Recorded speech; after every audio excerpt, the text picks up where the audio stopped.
Love after disappointment. Yeah, I want to talk about the disappointment.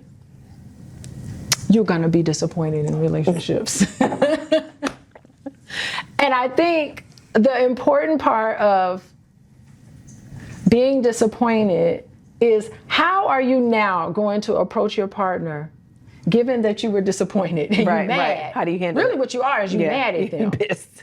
And you could do like what I do when I'm disappointed. What you do? I say, I got a bone to pick with you. Ooh.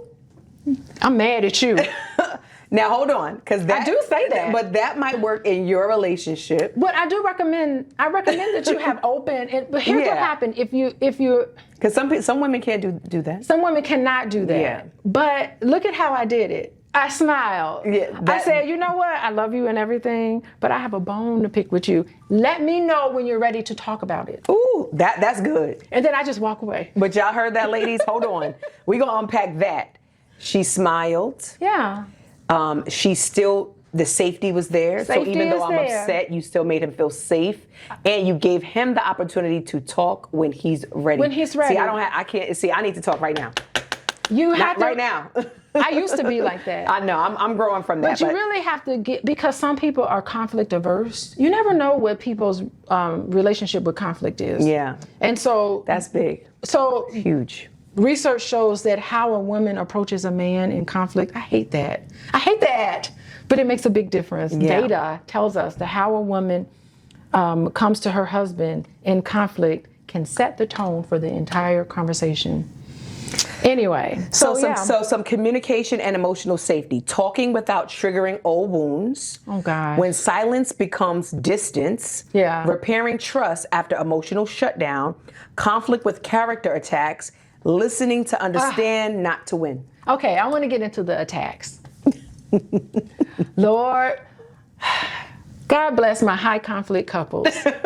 So there are couples that are just high conflict. As soon as they feel something, they just go at it with each other. And you did this and you did that. And that's a losing strategy. Yeah. It's not going to help your marriage. It's not going to help the relationship at all. Yeah. And it's not a really good tool for your children to witness. Yeah. Some people think that you should never fight in front of children. But I feel that you should have a healthy disagreement in front of children. You should say, they should be able to witness you discussing conflict in a way that's appropriate.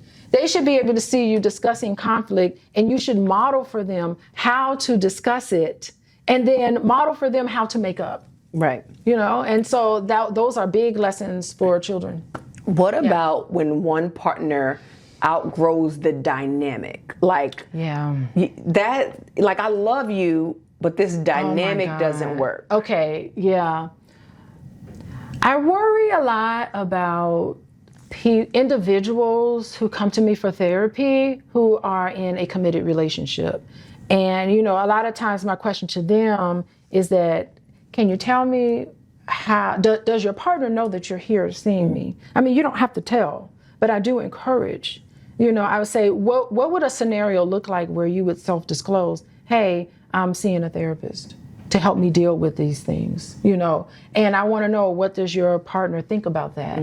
Are they supportive of you going? Are they interested in coming in and maybe lending some support to you? I'm really interested in that, because I do worry about the relationship when one person is growing and the other person just doesn't want to and wants to stay kind of stagnant. It helps me. I worry about that a little bit, and I have conversations about that.